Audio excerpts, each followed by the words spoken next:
Ready to go. All right. Okay. So this is the whole question of the qira'ats,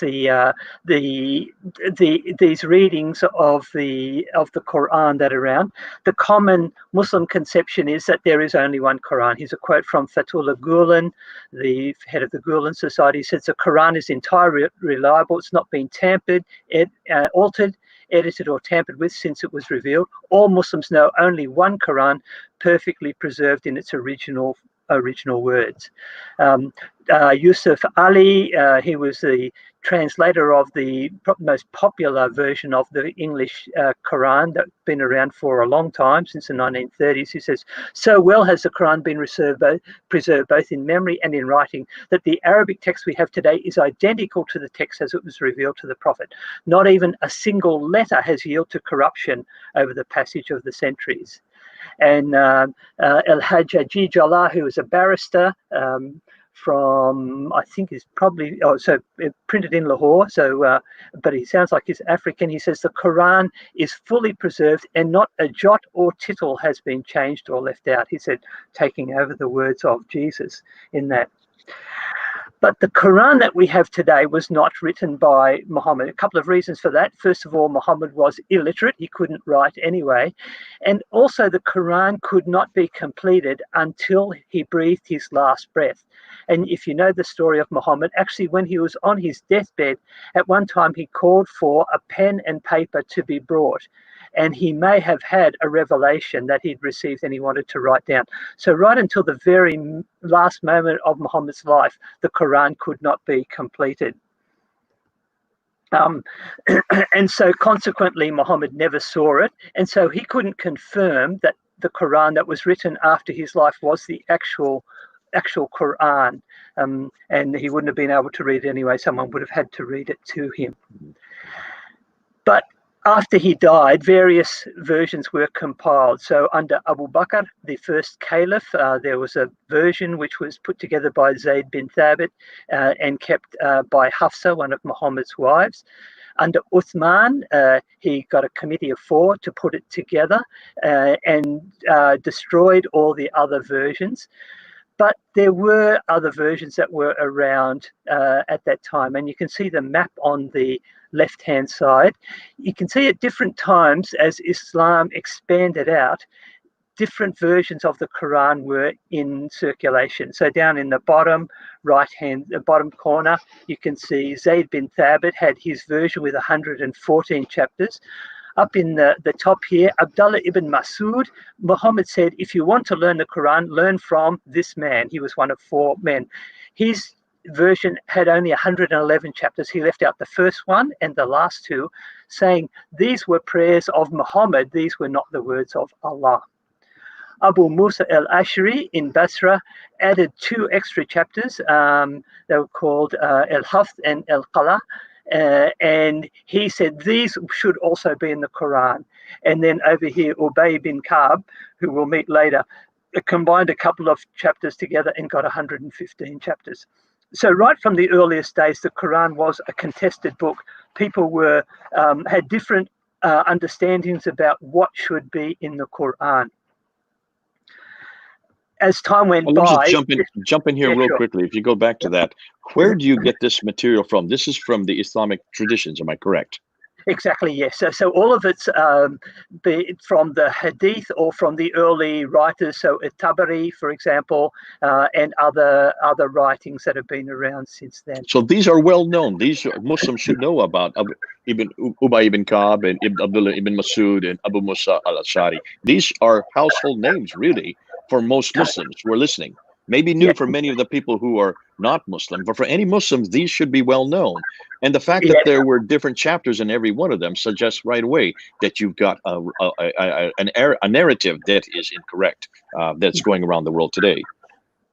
Yes, and there was never this agreement. In fact, the reason that Uthman put his recension together was because of this dispute. It happened up on the border of Armenia, and they went into a mosque, and the people, or they'd set up a mosque, and some were reading from Abdullah ibn Masud's version, some were reading from Abu Musa's version, and they started yelling at each other because they disagreed. And that was when Hudhayfa went down to the Caliph Uthman and said, "You need to give us just one Quran. We need to sort this out." So that was where the impetus for that single Uthmanic recension came from. There you go. Okay.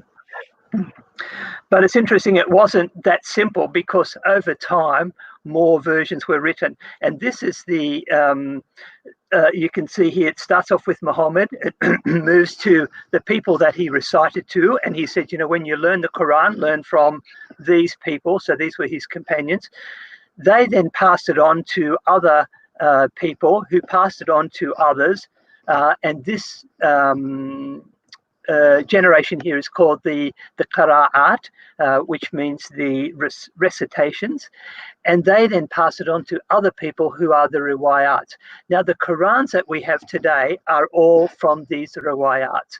We don't have, we do have some of the qira'at. I've got some of them here in my collection, but we don't know what came before that. We've only got the versions, and so this is 100 years after Muhammad died. We get the first written versions. Okay, so what we're looking at on the right, these are the 7 plus the 3. Am I correct? Yes, yeah. So there should be 10 there. They're in green, and the 3 are in red. But there's actually another 4. So this guy, I've got one by El Amash. The ones that are in grey, for example, are the ones which I actually have physical copies of. So I've got those, and I'm just about to get this one, Ibn Amr and Ibn Amru. I should get those very soon. And I've got El Qasai as well. Okay, I'm missing one red one there. There should be one more red one. I don't see him. Okay. Abu Jafar, Yaqub, and Khalaf. I have Yaqub there. I can see. Khalaf there he is here. That's the third one. See down here? Can you see my mouse? Yep. Yeah. Okay. I see him now. Yeah. And then from him came a couple of others. Now, you would think that if there was only one Quran, then all of these versions should be identical, but in fact they're not. And so in my collection here, which Jay showed you before, every single one of them has differences from the other. There's no 2 that are the same, which is a problem for how the Quran has been conveyed through this process. Okay. Let's be clear what we're not talking about. We're not talking about English translations of the Quran. There's over 106 of those. This list is a couple of years old, and that's not our topic today. We're only talking about Arabic versions of the Quran. The English translations are immaterial for this discussion. If you want to get these, by the way, you can go online and you can order some today. They come reasonably quickly. I ordered a few and they came within a few days, and they're only like $12 each or something like that. And you can get the whole collection. This one's from Jordan. I've actually been to this store in Jordan. And there they have 24 different versions of the Quran in Arabic. Or you can, there's the names, you can see them there. Or you can go to this one in Lebanon, again, the Easy Quran store, and you can order online. So you can get these through Pay by PayPal or Visa, and they'll be at your place very soon. Yeah, they've got 13 versions of the Quran. So, Bernie, they're not trying to hide this. This is right out in the open. Most Muslims in the Arab-speaking world are not troubled by what you're saying here if they're willing to ship them to you. Yeah, simple order, $12 a piece. Mm-hmm. Yeah, but usually this is seen as just as the area for scholars. Most people wouldn't, they don't know about them, and they certainly wouldn't be interested in it. They're a little bit nervous about this whole thing. Okay, all right. So remember, I don't know, you remember that interview that we saw with Yasser Qadhi when he put his hand up there and he says, we have a respect for the Quran. We have a red line beyond which we don't go. So that's what you're talking about. This is the red line. They don't really want you to go beyond that. They don't want you to ask the questions that he got asked when he was at Yale University 25 years ago. That red line that didn't exist at Yale, and now he had a crisis of faith. So it's interesting that they're willing to sell you these without and themselves asking the very question that should be asked: why are we talking about now 10 different qira'ats, 10 different Qurans by the why we're talking about the 8th and 9th century? So we're talking from 736 all the way up till 805. Or no, 844 actually is the latest of these 10. That's right. Yes. Yeah. The last one. Oops. I'll come back to that. Let's just look at the one from the chain of transmission. So, like with the Hadith studies, I'll always talk about the isnad, which is the chain of transmission. The Quran actually has every version of the Quran has its own isnad, and again, they're different. So this is the one for the Hafs version. This is the most common one. And when Dr. Shabir Ali started his talk, he said, we talk about the 1924 Cairo edition. That is the Hafs version. So it's one of those 20 or there would be how many in that final thing? Probably about 20. That final generation. It's only one of them. And this one came according to the. Actually, I'm going to correct you on that, Dr. Power. Yeah. What we have, I've just found from Jassi Nasser. You know who Dr. Jassi Nasser is? Yes. Yeah. He has come out with a book where he has written, and he talks about the Asim Ibn Abi al-Najud, and he says between the time of Asim and the time of Ibn Mujahid, who then chose Hafs, and he also chose Shuba to be the two. There are 91 other qira'ats, 91 other, just from that one family, just from the family of Asim. So you're talking about Asim, who was dated from 745 up to Ibn Mujahid, who's 936. So you're talking basically only 200 years. Within that 200-year period, 91 other qira'ats came from Asim's, you might say, from his recitation. These were transmitters that came after him. Yeah, I'd heard of 50. So we had a friend here, a Saudi friend, who was doing some research on the Quran, and he said he had identified 50 that he knew of. But yeah, so there's maybe more out there than have been commonly understood. Let's have a look at this process. So it comes from Muhammad to these four men. So Ubay, Uthman, Zayd, and Ali, and these are quite well-known men in Islamic history, and they were all companions of the Prophet. Some were his relatives, and he passed the Quran on to them. But it's not actually clear how he did that, whether they were all together and they received just the one version, or did they all hear it from him separately. So that's why I've got the arrows or the box in there. But they then, according to the tradition, passed it on to this guy, Abu Abdurrahman al-Sulami. And he, again, we're not sure how he heard it from these four. Did he hear it from them one at a time, or did he meet with the four of them together? How did he receive it? But then he passes it on to Asim, and he passes it on to Hafs. But he wasn't the only one. Shu'bah also received a version of the Quran from Asim, and I have that copy, and there are differences between those two copies. So either Asim spoke to them at two different times and gave them different versions of the Quran, or they both heard him and they wrote down different versions of the Quran, because the two that they have are different. And we'll talk about some of those differences when we compare it with the Warsh version. Here's the Yep, is that good? Here's the transmission line from Muhammad to Warsh, and you can see this one's a lot more complicated. So it goes from Muhammad just to this one man, Ubay bin Ka'b. We saw him in Damascus before. His version had 115 chapters. And then he passed it on to Abu Huraira and Ibn Abbas and Abdullah bin Ayyash. Abu Huraira and Ibn Abbas were quite well-known people who connected with Muhammad a lot. And then we're not sure how Ubay got it, or how they got it from Ubay, whether all together or separately. But then they passed it on to five men, and you can see them: Abu Ja'far, Abu Dawood, Ibn Nasah, Abdullah Muslim, and Abu Ruh. And again, how this conveyance happened, we're not sure. How the transmission took place. But at some stage, according to the tradition, they passed it on to Nafi, and he passed it on to Warsh, but he also passed it on to Qalun.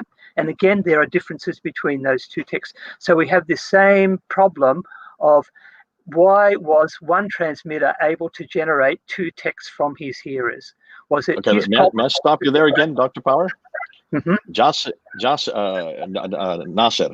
Nasser asked, and when you look at Nafi is generation number 4, right? Mm-hmm. Yeah. 4th generation, and his date is 785. Between Nafi and Ibn Mujahid, there are 63 other qira'ats, of which Warsh and Qalun were chosen.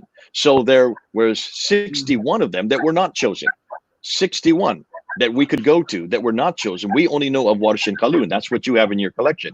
But let me ask another question. Look at generation 1, 2, and 3. Do we have any of those generations today? 1, 2, or 3? Nothing. Yeah. Okay, so this is all nothing more than oral tradition is what we're talking about. It is, yeah.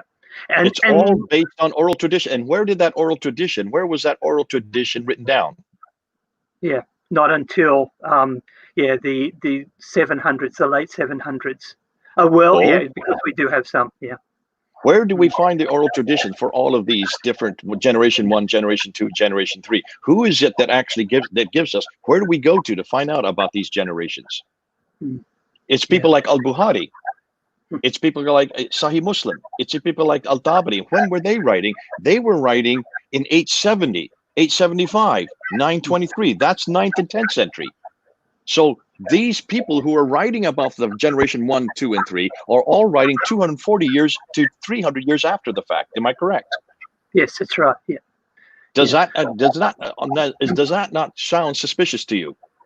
Yeah, so we don't actually have any records from these particular periods of these people saying, I told so-and-so. All we have is someone writing 200 years later saying, this person told that person. So that it's not based on eyewitness or even contemporaneous accounts. In fact, there's no manuscripts for any of Ubay ibn Ka'b or Abu Huraira or Ibn Abbas or Abu Jafar, Abu Dawud, and none of these. We don't have any manuscripts for any of these writers. We only begin to have manuscripts from the 4th generation. Yes. And that's why you're able to buy them today. You can't buy any of the 3rd, 2nd, or 1st generation, to say nothing of the time from Muhammad or even Uthman. There is nothing that you can buy or get on the market today for any of those. It's all what we've been told from the 9th and 10th century, redacting back to the 7th century. Am I correct on that? Exactly, that's right. Yeah. Okay, I just so our hearers are listening to this, because almost everything that we're talking about today is what the 9th and 10th century Islamic traditions tell us about the 7th and 8th century.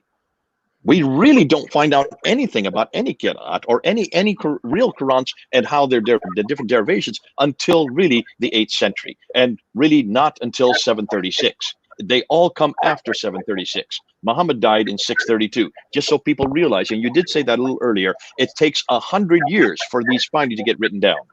Yes. Yeah. Okay. Thanks a lot. So why do we have these significant differences? And I'll go through some of those before. We have the problem with the Arabic alphabet.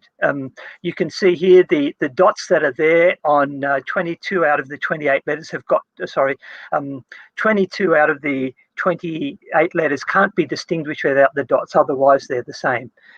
If we look at that top line there, you can see it's got an A, it's got 3 little kind of shapes, and then 3 little hooks. Without the dots, that just looks like there's 3 letters, but there's actually 7 letters there. The same with all of the others. You have only 7 unambiguous letters amongst the 28 letters there, and so you can have one word without the dots that's called the rasm, or the basic skeleton, and then when you put the dots in, then you'll come up with multiple meanings. You can put dots above or below 1, 2, or 3, depending on the letter, and you get variant readings. So you get down, sorry, I'll just skip that one, go to this one. Yeah, okay. Variant readings. So you can see in the bottom of the left-hand column, the word she built is bannat, and the word for she destroyed is tabbat. Without the dots, you can't tell whether she destroyed the city or she built the city. It's completely ambiguous, and you can see a whole lot of others there. He could plant a tree, or he could deflower a tree. So he could prove a thing, or a point, or he could repent of a point. The meanings will change depending on where you put the dots. So that becomes a problem, and that's the variations that we see within these texts. The two I'm going to look at today are called the Hafs and the Warsh riwayats. These are the two most popular ones. The Hafs one is very popular throughout the whole of the Middle East and around the world. The version that they'll say this is the Quran, the Arabic Quran, is the Hafs version. The Warsh version is popular in North Africa. So if you go to Morocco or Algeria, Tunisia, they like this version. It was one of those ones on that far right-hand side of those columns that had been passed on, and they came through different routes. And when we look at them, we see over 120. Can I just stop there, Bernie? Yep, sure. Bernie, again, the Hafs and the Warsh are not part of the 10 original ones. Am I correct? That's okay. Right. Yeah. So that yeah. And I don't remember when our good friend Dr. Yasser Qadi talked about the 10. He says this is the creme de la creme. This is the best of the best. So the creme de la creme, the best of the best, these 10. And remember, Dr. Shabiradi said we have to go to these 10. These are the 10 that are the standard for everything else. These are the foundation for all the others. And yet these two names, Hafs and Warsh, are not amongst those 10. What does that say to you? Yeah, so it's a problem in that these are redacted texts from the people that they heard them from, and we know that because the other people who heard the same text have got different versions of them. So this is a bit of a problem, and we'll talk about that later of how they've sought to resolve that. But as you go through them, there's over 120 consonantal or long vowel or symbol differences which affect the meanings of words. Now, Shabir Ali and others will say, oh, but we don't have any change in doctrine. But that's not the point. What Muslims have been arguing for, 14 centuries is the Quran has never been changed. Not a single thing has been changed. But in fact, we're finding that that's not true. And when we look at these different texts, we find that the meanings have been changed. There's also over 5,000 short vowel or diacritical marks. Now, this is only comparing two of those 20 plus versions that I showed you on the right-hand side of that. I found a website which only found 51 variations. I think he was being a little bit generous. I'll go through the ones that I've discovered. This is a little bit forensic, so I'll rip through it reasonably quickly and then get to something more interesting at the end. There's some of the differences have letters or symbols that are missing from the Hafs version, but you found in the Warsh version. Some have got symbols or letters in the Hafs version that are missing from the included or missing, and some have got the same number of letters, but they are different ones. So at some stage, a scribe has put down something. They've either included a letter or left a letter out or changed a letter. So those are the three options of those differences in the numbers of letters. Mm-hmm. And then you can also see changes in meaning, and you can see sometimes a noun gets changed to a different noun. Nouns get changed from singular to plural. A noun being changed from a noun to a particle or a preposition or a verb. A verb gets changed to a different verb. A verb changes from active to passive. And I'll go through all of these and just give you the examples from the passage. I think I haven't come across anyone who's actually gone right through the Quran and looked at all of these differences. So I'm going to do that with you today. So here we have examples of changes in the meanings of nouns. So you've got the Hafs version there in the left-hand column, the Warsh version on the right-hand, and you can see even if you can't read the Arabic, you can see that there are different symbols. This one here has got a dagger aleph, this one lacks it. So this changes the word from an owner, Malik, to a king, Malik. This one, bird, is tayran, and this one is ta'iran, means flying. This is the one that's particularly important. The word for good tidings is bushra, and the word for proclamation is nushra. So this one, because it's got the dot down below, is the B. This one, because it's got the dot above, is the N. And they're different words. They don't have the same meaning. Every proclamation is good news, is not good news, and all good news is not necessarily proclaimed. Here's another one where you get the verbs changing from singular to plural, and here's the references. These are all taken from the Hafs version, and you can see there's the English versions there. Notice it's not consistent. Sometimes the plural is on this side, and other times the plural is on the other side. So it's not as though one of them saying all these words are plural and the other one saying they're all singular, but there's a mixture. I'll highlight the one at the top there. This one, this is about if you cannot fast, it says you can pay a ransom, and the word there is fidya, to and then fill in the gap, a poor person, miskinin, or poor people, masakin. Now, this has got important legal implications. For example, if in the month of Ramadan you can't fast for some reason, you can actually pay for someone else to eat. So it could be one person or it could be multiple person. But if you're wanting to make sure that you get the benefit from your gift, you should know who you should give it to or how many people you should give it to. The versions of the Quran aren't clear on that, and it needs the hadith for Muhammad to come out with a would this be could this be a doctrinal difference? Could this be a difference in practice? Right there would be something that Shabir Ali needs to look at, because depending on which one you go with, the Hafs of the Wars, it would change the doctrine. It would also change the practice. And also, like the four schools, you've got the Hanafi, Hanbali, Shafi, and Maliki. They are aware of these differences, and sometimes they will give different rulings based on the different readings. So it really has legal implications. Brilliant. Okay, thank you. Here's another one, changing from a noun to a preposition or a verb. And you can see two examples here. He made is ja'ala, and the maker is ja'ilu. So it goes from a noun from a verb to a noun. But this one at the bottom here is about the slaves, ibadun, or the word aindun. Again, you've got the difference here. This one that's got the dot below, which makes it a B. This one's got the dot above, which makes it a noon, an end. And it says these angels are either they're the slaves of Allah, they're either ibadu Allah, or they're ibadu Rahman or Aind Rahman.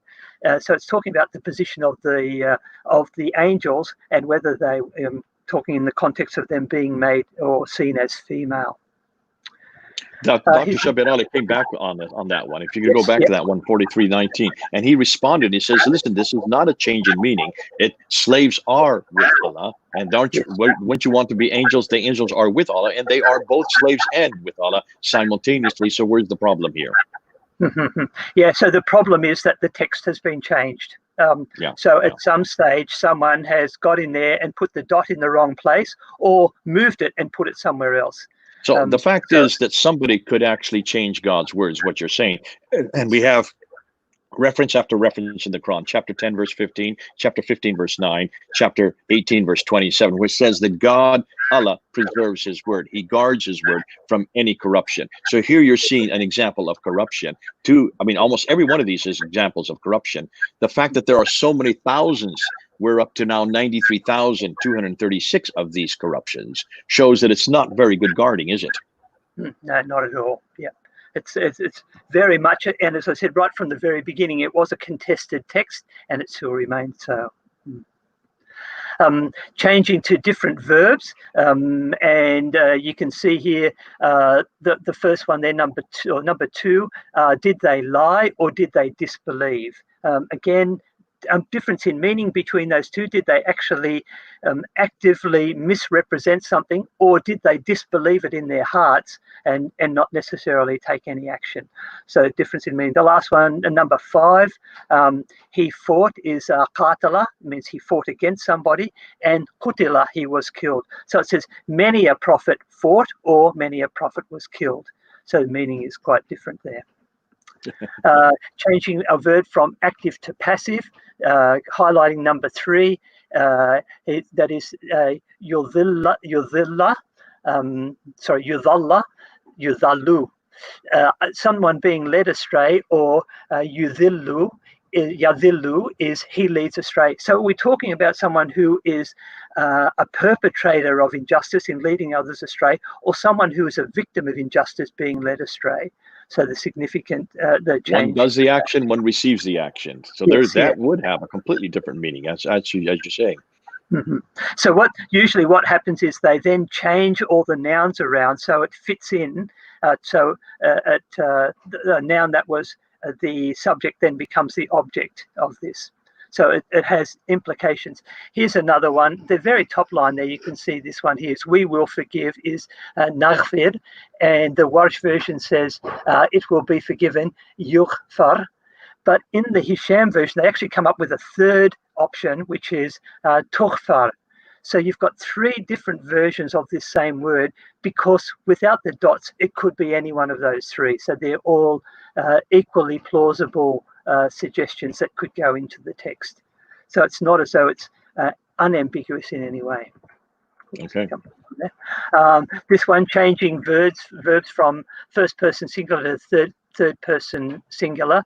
So the one that's highlighted there, he saved us, is anjana. And the Warsh version says, you saved us. It says anjaytana. And the Hafs version there has got 1, 2, 3, 4, 5 letters in it. The Warsh version has got 1, 2, 3, 4, 5, 6, 7 letters in it. So they've actually infixed an extra couple of letters to kind of fit in what they thought made sense in that version of the Quran. Changing words from first person plural, we, to first person, second person, or third person singular. So this is basically changing from we's to you's. In the Quran, about 25% of the time that Allah speaks about himself, he calls himself we. And in these texts, that changes from he and I. You can see here number 2, instead of Allah saying I gave you in the Hafs version, he says we gave you. So this pluralization of the verbs in the text. You can also see that it's not consistent. So sometimes you've got about equal number of times Warsh uses the we construction and Hafs uses the we construction, and they switch over. Sometimes here it goes he punishes to we punish, and another one we punish to he punishes. The switches are being made. There's no consistency. Yeah. So these are all referring to God in both cases. These are all referring. Yeah. Always. Yeah. So sometimes Allah is he, sometimes I, sometimes we, sometimes you. Mm-hmm. This one, this changes from you to they, and you can see, and the difference is just simply putting your dots in a different place. So you've got here yakulun, and this one takulun, and again they switch over from one side to the other. It's not as though Hafs always uses this construction and Warsh always uses that one. They sometimes switch over from one to another. And this one here, changing from masculine to feminine, which is quite significant when you think about it grammatically, and I'll talk about that in a few minutes' time. And the last one, changing a statement to a command. You might know the verses in the Quran. There's over 332 of them, where Muhammad is told, "Qul," which is say, but sometimes it's changed to he said. So it changes from an action in the past that has been completed to an action in the future, or the present, which needs to be completed. So from a command in the past command in the present to a statement in the past. And the last one, where there's actually no change of meaning in the word. So you've got a word and it's kind of a synonym of it, but sometimes these synonyms actually do have a difference. So you've got here the word nabi, and this one here is nabi. This one's got a hamza in it, and you can see down the bottom, sometimes putting a hamza in actually changes the meaning of a word. So it's, again, significant, although it's not significant in this particular case.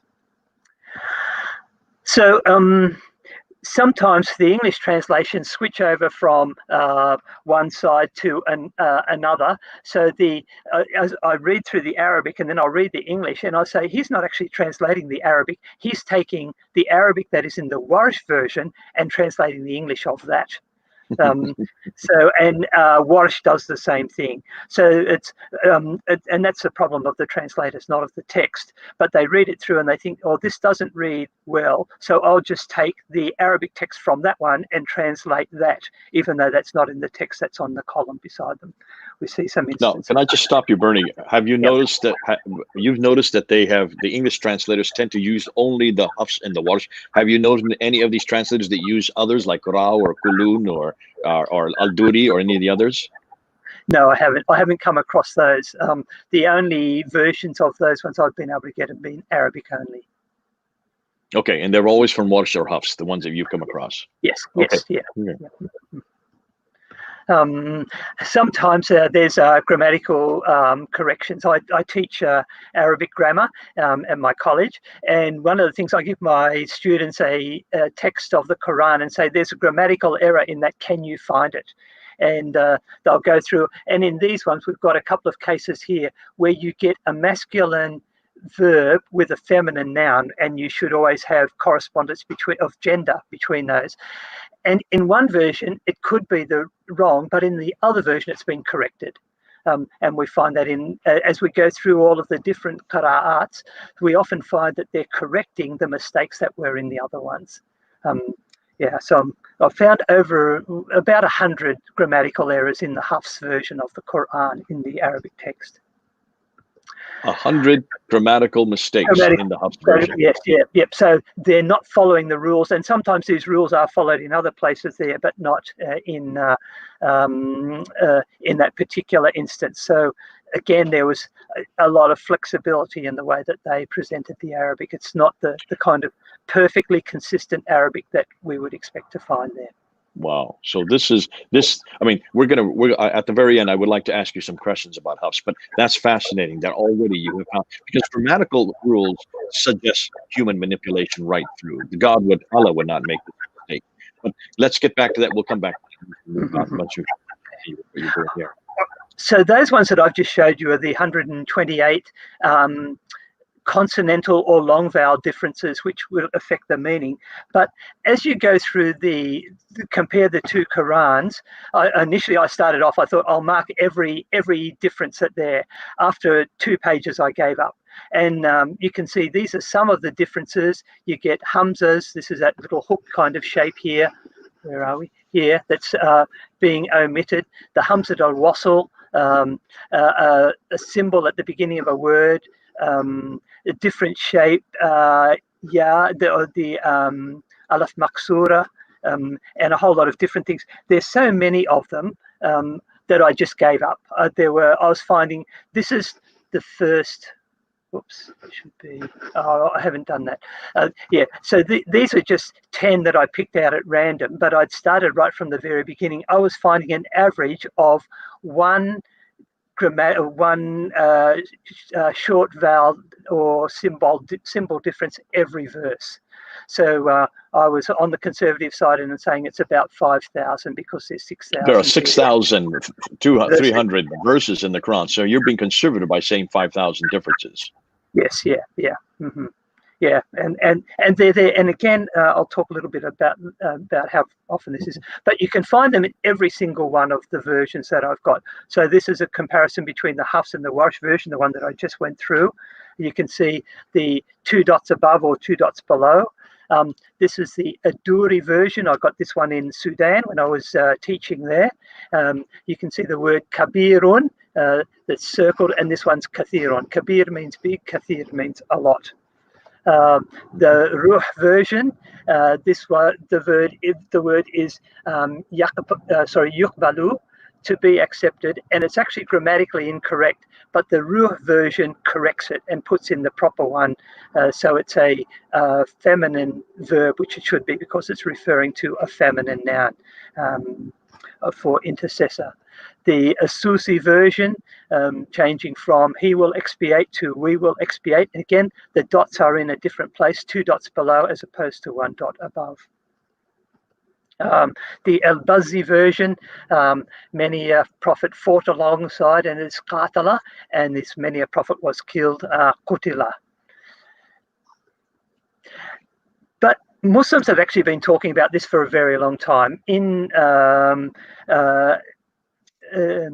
the 10th century, a guy called An-Nadim wrote the Fihris, which means an index, and he listed 7 books that had been written prior to that about the discrepancies of the Quranic manuscripts. We don't have any of these books, but he was writing about them. And these were well-known scholars, so people like El-Kisai and Khalaf and El-Farah, Abu Dawud el-Sijistani. These were the top scholars of their days writing about this and recognizing that there were discrepancies in the manuscripts of the Quran. Muslims have made lots of attempts to ensure only one Quran. There's been only one Quran. So we saw in 650 thereabouts, Uthman ordered all the variants to be burned. And in 1924, when the Egyptian government decided that the Hafs version was the version, so hence the 1924 Cairo version, they actually dropped all the variants in the Nile. So they want to get rid of these. They don't want people to know about them.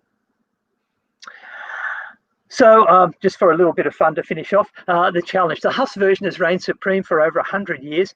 People are now looking for something new. What else is there? There's a lot of possible ingredients you could go through. There's many manuscripts. There's many different versions. I've talked about the 23, 25 that I've got there. How are you going to decide which one is the correct one? What's the best way to go forward? Well, we're going to have the Quran Chef Challenge. So we have here on the left Dr. Yasir Qadhi, in the middle Dr. Shabir Ali, and on the right we have Adnan Rashid. And they've been asked to come up with the best recipe of the Quran. What is the one that they're going to go for? Given those are the ingredients, you've got the manuscripts, you've got the qira'at, the riwayat, what are you going to do? Well, Dr. Shabir Ali says, I'm sticking with Hafs, and he gets eliminated in the first round. He's out because he's not doing anything different. We need something a little bit more creative than that. Dr. Yasir Qadhi says, well, I'm going for a mixture. He says, we've got many different ones, and what I'm going to do is I'm going to chop them up and I'm going to put them together into one, and I'm going to make a fruit salad. So all of the different bits in there it won't look like any of the ones that we've got there today, but it will be new and it will be different, and it will at least be true to the original. Adnan Rashid says, well, I'm a fundamentalist. I'm going back to the basics. He's going to not try and do anything fancy. He just says, let's go for the Quran with no dots and no vowels. So the recipe he comes up with is just fruit skins. He says, we're not going to have any flesh or any pulp. We'll just go for the bare bones, and that will be the one which I would put forward. So this is the kind of conflict that the Muslims have found themselves in at the moment. They're not quite sure what to do. We've got the materials. How are we going to put it together in a way that makes sense? And they're coming up with quite different responses and different outcomes.